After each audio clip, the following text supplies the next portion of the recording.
안녕하세요, 사연 여러분들. 저는 얼마 뒤 결혼을 앞두고 있는 예비 새내기랍니다. 제 나이는 30대 초반이고요. 대학 졸업하기 전에 취업에 성공해서 지금껏 하루도 쉬지 않고 출퇴근을 하며 일을 해온 평범한 직장인입니다. 평범하긴 해도 물욕이 없고 돈을 알뜰하게 모으고 사는 것에 관심도 많아서 이른 나이지만 벌써 1억 이상의 돈도 모아놓았어요. 제 또래 친구들에 비하며 빚 한 번 지지 않고 차곡차곡 돈을 모으며 나름 잘 살았다고 자부를 합니다. 결혼하는 제 애비 남편도 이런 저랑 비슷한 사람이었죠. 아니, 비슷한 사람이라고 생각을 했죠. 나이대도 비슷하고 직장도 비슷하고 또 데이트를 해도 돈 쓰는 수준도 비슷비슷했던 남자였습니다. 앞으로 이 글에서는 편하게 남친이라고 쓸게요. 결혼 준비를 하면서 남친하고 경제적인 것에 대해서는 충분하게 대화를 나눴어요.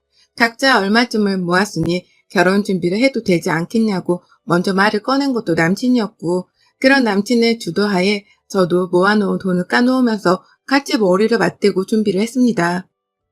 결혼이라고 해봤자 사람 초대하고 우리 결혼했다고 알리는 세레모니랑 다를 게 없다고 생각을 했기 때문에 큰 결혼식을 준비하진 않았어요. 조촐하게 최소한의 인원들을 초대해 자리를 즐길 목적만 있었고, 모아놓은 돈은 최대한 신혼집을 구비하고 살림살이를 제대로 채우는 것에 써보기로 했습니다. 둘 다 결혼 준비를 하기에 앞서 필요한 기본적인 씀씀이에 대해서 충분히 상의를 했고요. 서로 뜻이 맞는다는 걸 충분하게 인지를 하고 난 후 양가 부모님께 결혼을 하겠다고 인사도 드렸네요. 그때 저는 예비 시어머니를 처음 배웠습니다. 남친이랑 연애만 3년 했기 때문에 결코 짧은 시간을 만난 건 아니었는데요. 연애를 한 것에 비해서 어머님은 꽤 늦게 만난 편이었죠. 물론 이건 어머님의 생각이었고요. 저는 독립된 자녀 둘이 결혼이 아닌 연애를 하는 중이었기에 서로의 부모님이나 다른 가족들을 만나는 것에 의미를 둬야 할 필요가 없다고 생각을 하는 사람이었습니다. 물론 저한테 먼저 연락을 하거나 아는 척을 하신다면 당연히 어른이니까 공손하게 인사드릴 준비는 되어 있었죠.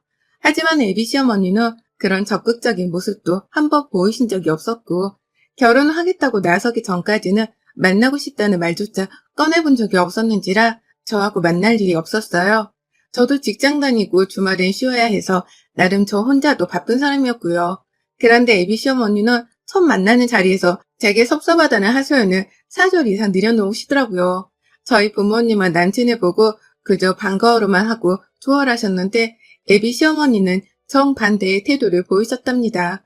미리 한 번쯤은 와서 인사를 했어야 한다며 연애하던 시절에 저를 예의가 없었다는 직설적인 말로 혼을 내는 듯 쳐다보기도 하셨고요.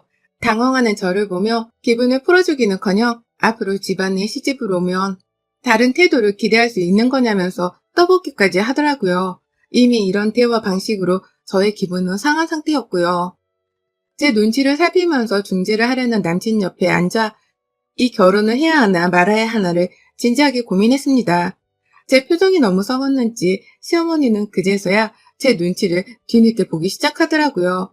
정말 이러다 제가 결혼을 안 하겠다고 먼저 나설까 싶었던지 갑자기 우리 애비 며느리 뜻인 밥 줘야 해 라고 밥을 고봉으로 퍼주기도 하셨고, 필요 없는데 생선을 굳이 손으로 발라서는 내 딸 같아서 내가 말을 너무 편하게 했네 라고 하며 친절을 베푸셨어요.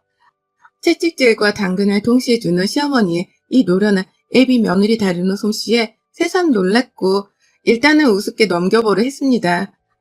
아직 한 번 봤으니까요. 그리고 그날 저희는 신혼집에 대한 대화를 조금 나눴어요.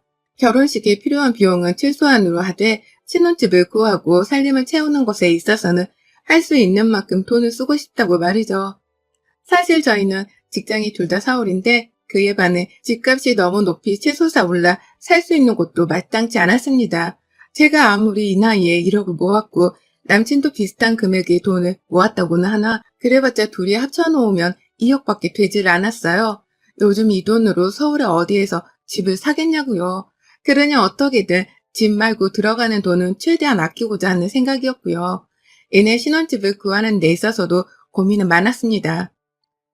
도대체 어디에 들어가 살아야 하나 싶어 말이죠. 하지만 어디까지나 애비 시댁에 갔던 첫날은 인사만 드리는 날이었기 때문에 신혼집을 구하는 것에 대한 대화를 길게 나누고 싶진 않았어요. 그건 남친이랑 제가 첫 번째로 해결을 해야 하는 문제였고 부모님께는 나중에 말을 하는 게 최선이다 싶었거든요. 우리 둘이서 살 집이었으니까요. 그런데 어머님 낌새가 조금 이상했어요. 지금 생각해보니 그때부터 확실히 이상하셨습니다. 한 번도 아니고 여러 번을 저를 처음 보는 날에 절 앞에 두고 아파트를 사야지. 무조건 요즘 같은 때에는 아파트를 사야 하는 거야. 라고 하면서 신혼집을 한두 푼이 드는 것도 아닌 아파트로 구하라 떼를 쓰는 거예요. 분명 제 눈에는 단순히 조언을 해주는 정도가 아니었어요. 무조건 아파트를 사야 하는 거라면서 마치 자신이 들어갈 살 집을 구하는 것 마냥 고집을 피우셨답니다. 그러니 저는 돈이 되는 대로 잘 알아보겠다는 말로 애둘러 빨리 대화를 마치려고 했고 정도가 좀 지나치다 싶었을 때 이만 가봐야 한다며 자리를 정리하고 집을 나왔어요. 집을 나오고 나니 남친은 제가 충분히 기분이 나빴겠다 싶었던지 어머님을 대신해 말을 하더라고요. 우리 엄마가 아파트를 꼭 사고 싶어 하셔. 요즘 부동산 추세가 그러니까 엄마가 말은 저렇게 해도 부동산 공부를 엄청 하시거든. 요즘 같은 때 아파트를 무조건 사고 들어가야 빚지는 장사가 아니래. 그러니까 이왕 우리 둘이 돈을 합쳐서 집을 사야 하면 무조건 아파트로 들어갔으면 하시는 거지. 라고 말이죠. 이걸 변명이라고 시어머니를 대신해서 제게 말하더라고요. 부동산 추세가 그러니까 형편이 어떻건 말건 상관없이 무조건 돈 모으고 대출까지 받아서는 꼭 아파트를 사야 한다더라고요. 그리고 전 그 말에 단박에 눈치를 챘답니다. 이건 남편도 어머님이랑 의견이 똑같다는 걸 말이죠. 자신도 아파트가 추세인 게 맞고 아파트를 사야 나중에 돈이 오르건 말건 할 테니 꼭 사야 한다고 의견을 어필하는 중이었던 겁니다. 저한테는 형편에 맞게 잘 구해보고 정 안 되면 전세를 구해도 된다고 말한 남친이었는데 말이죠. 그리고 전 애초부터 우리 수준의 아파트를 구하는 건 무리하는 거니까 전셋집을 구하는 것이 합리적이라고 생각했던 사람이었습니다. 한순간에 같은 계획을 짜고 같은 길을 걷고 있는 사람한테 정반대의 의견을 받고 정반대의 길을 가는 사람이 되어버린 듯 했어요. 집 문제만큼은 부부가 한마음 한뜻으로 생각을 모아서 결정을 해야 하는 큰 문제잖아요. 그런데 애고도 없이 시어머니 되실 분이 첫 만남부터 아파트를 꼭 사야 한다고 다그치는 걸로도 모자라 남친은 그게 합리적인 거고 추세를 따르는 거라고 말을 하니 어이가 없었죠. 저랑 결혼을 하지 않는다면 남친은 돈 2억도 안 될 테고 그러면 아파트를 살 가능성은 더욱 희박해지는 건데도 제 의견 따위는 감히 배려를 해주려고 보이질 않았습니다. 시어머니 되실 분은 너무나 당연하게 배려가 없었고요. 생각이 너무 많았어요. 결혼 준비 과정에서 예상치도 못한 난관에 부딪힌 기분이었달까요?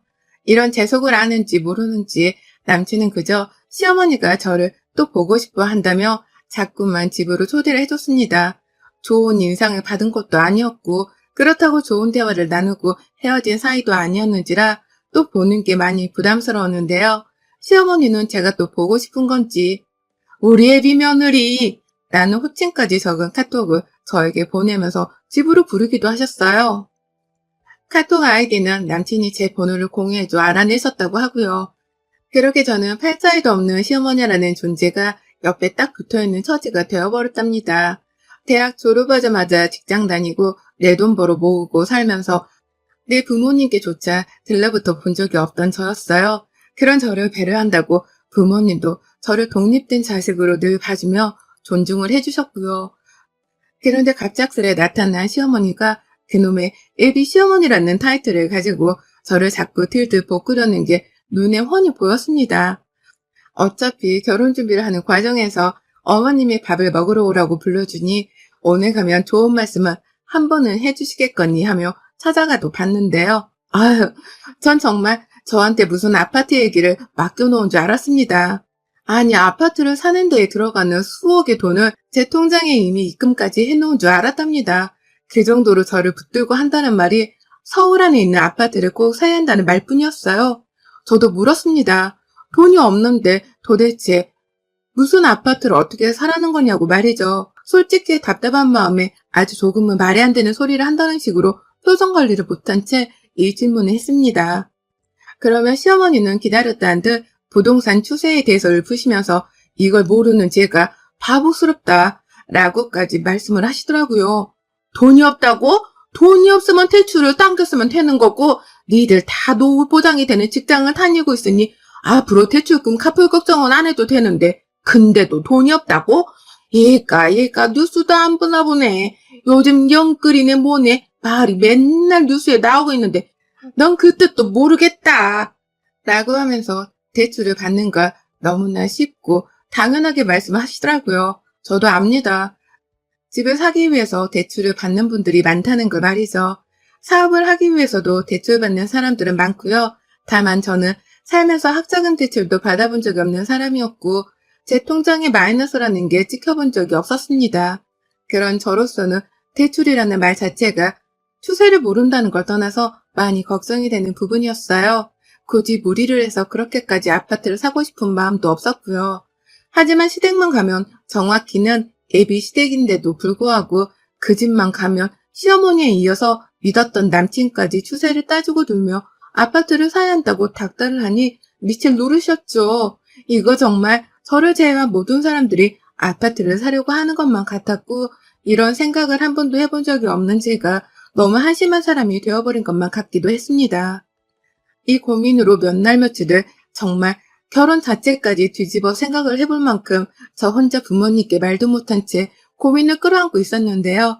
귀엽고 시어머니 되실 분께서 저의 기분에 똥칠을 하긴 하더라고요. 언제 하시려나 싶었는데 그걸 급기야 해버린 겁니다. 저희 집에서 전날 엄마가 남친의 집으로 초대해서 함께 밥을 먹었어요. 엄마가 요즘 제 기분이 별로 안 좋은 게 눈에 훤히 보이는 것 같았던지 일부러 남친을 집에 초대하면서까지 기분 좋을 시간을 마련해 주신 거죠. 혹시 싸운 게 있으면 이 기회에 풀라는 마음으로 말입니다. 그렇게 밥을 잘 먹고 있다가 집 얘기가 나왔는데 남친이 주저하지 않고 말을 해대더라고요.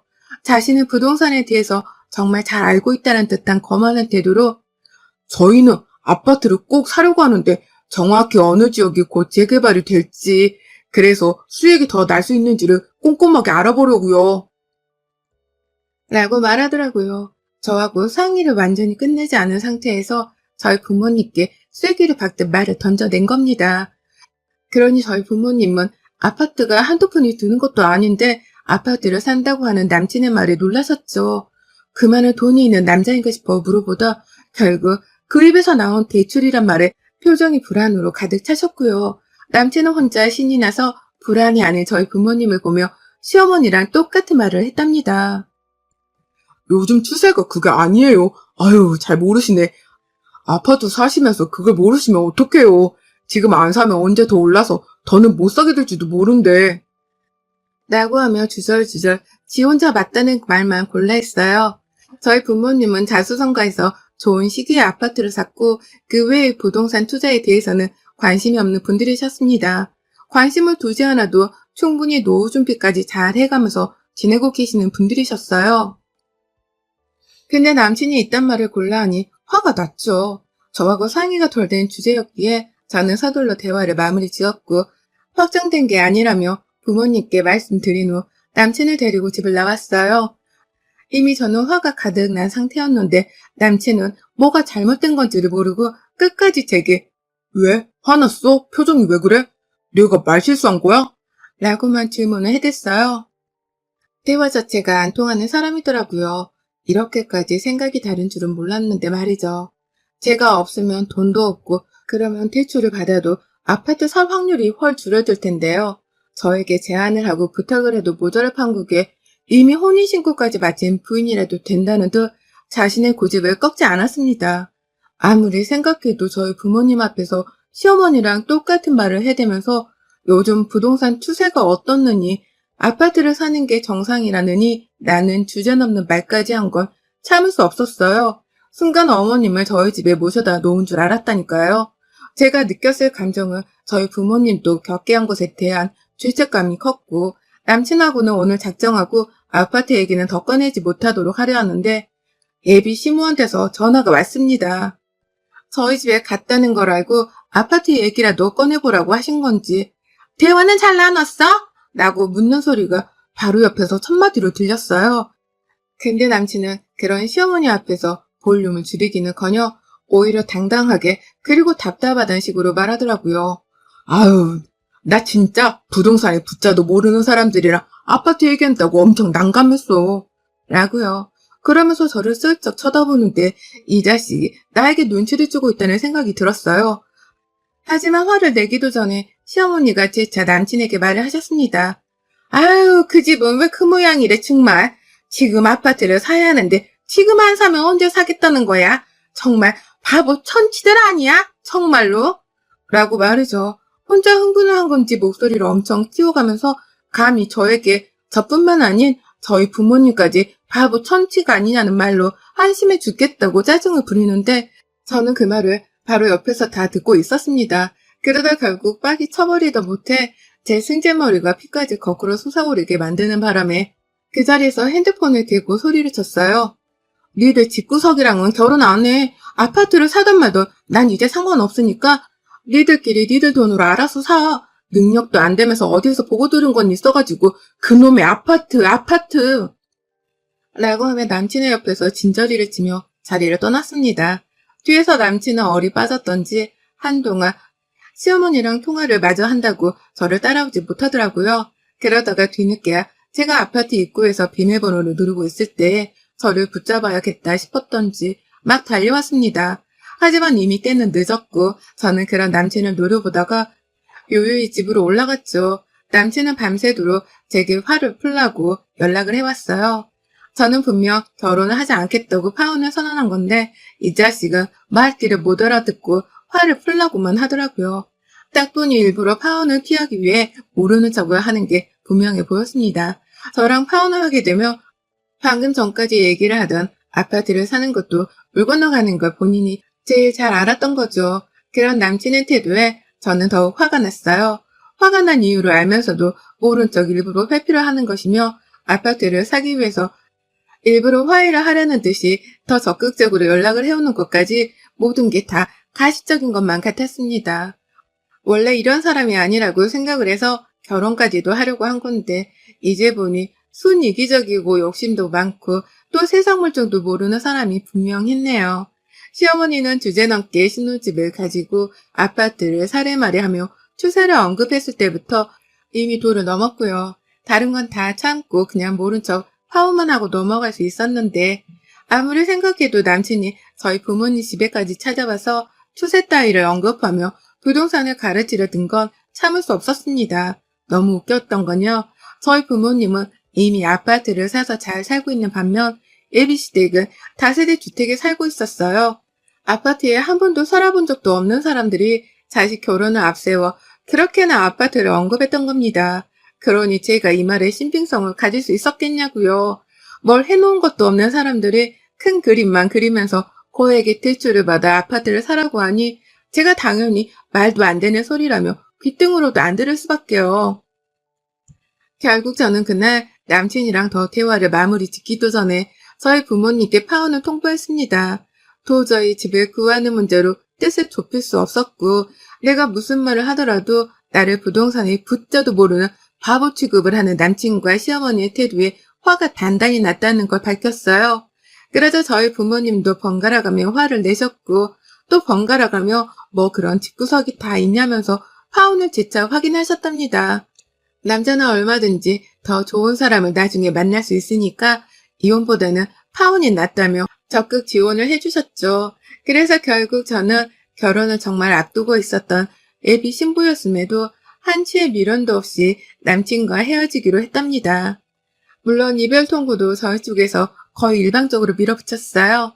그쪽에서는 여전히 아파트 하나에 미련이 남았는지 어떻게든 저를 붙잡아 보겠다고 뒤늦게야 마음에도 없는 사과를 하더라고요. 우리가 아파트에 살아본 적이 없어서 라는 솔직한 말까지 하면서 저를 붙잡아 보겠다고 결혼을 다시 생각해보자는 애비 시어머니. 저는 그런 어머님께 말씀드렸답니다. 어머님이 추세는 잘하는데 눈치는 잘 모르시나 보네요. 저 지금 5만 정이 다 떨어져서 파혼 요구하는 겁니다. 아파트 살 며느리는 다른 데서 알아보세요. 라고 말입니다. 한 방에 5만 정이 다 떨어졌단 말을 아주 크게 소리쳐 드렸더니만요. 어머님은 그 말에 대꾸도 못하다가 말도 없이 남친을 바꿔주시더라고요.